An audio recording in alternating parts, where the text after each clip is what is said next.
Okay, Oliver, you did the Fieldwork Fails event. Tell us a little bit about your story and collecting fireflies in the Dominican Republic and the tarantula.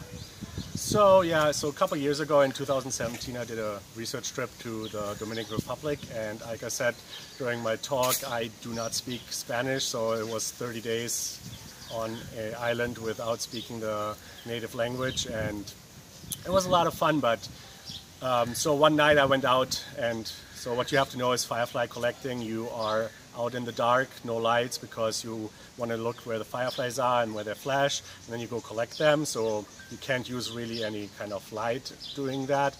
So I was out and I saw a firefly glowing on a tree in the woods, so I went into the woods, and on my way to that firefly I all of a sudden felt this thing falling on my head, and I wasn't quite sure what it was, and I did not turn on the light, but I waited a little bit, and then it turned out, so it started crawling down my face, down my body, and as I felt it go on the ground or leave my body, I turned the light on, and it was this probably with the legs 10-inch tarantula crawling away from me. So yeah, I had a tarantula fall on my head while collecting fireflies.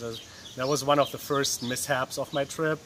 And another one was then later, where I was driving around to look for a new field site, and the roads in the Dominican Republic, especially in the mountains, are not what I would call a good.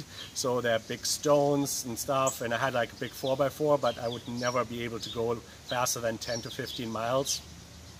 And after a while, and I was really far away from any kind of like village or anything, I came to this really tight turn, and I went around it, or tried to go around it, and it was wet, so the car started sliding a little bit, and the little bridge that was built to make it a little wider broke, and my car went, well, the front tire of my car went down in this little river, and it was just enough that I couldn't get out of it anymore. So I had to walk to the next village, which turned out was miles away, and then with my hands and feet tried to tell the locals what happened so they would help me. And finally, after walking back and forth a couple of times, we got a towing company out. But by that time, the whole village, like every elder in the village who had nothing else to do, was with my truck, laughing what happened to me, calling me the local American and stuff. That's the only stuff I could understand what they were talking about.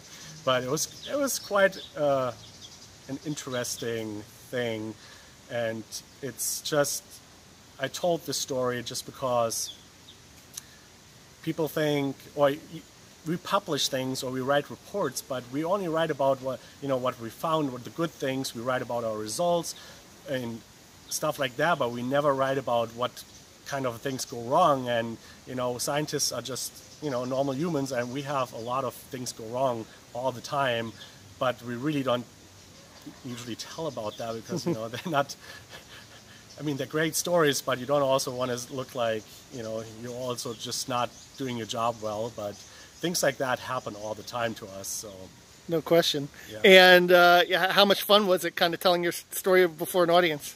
It was quite interesting, because it's very different from what we usually do. So as a scientist, we're trained to give these very short, precise talks about our research, and it's like very structured, while this was more freehand. I had no PowerPoint or anything to support my story, so I couldn't so everything I told had to paint a picture for the audience. And it was amazing. Like, our coach was amazing. She taught, we rehearsed with her, and she taught us so much on how to deliver a better story and how to make it so the audience would be feel like they were there without using any visuals like we usually do. And it was very challenging, I have to say.